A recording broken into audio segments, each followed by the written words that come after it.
yéen ñi nga xamante ne yéen a suivre seen bi di Al Azhar TV ñu ngi leen di yëgal génn ko àdduna Serigne Atex Mbacke ibnu Serigne Fallou Mbacke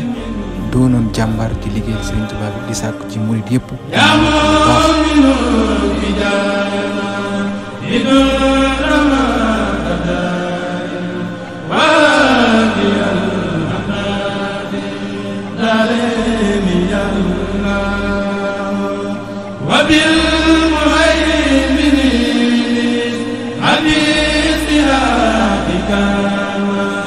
حبيت سرا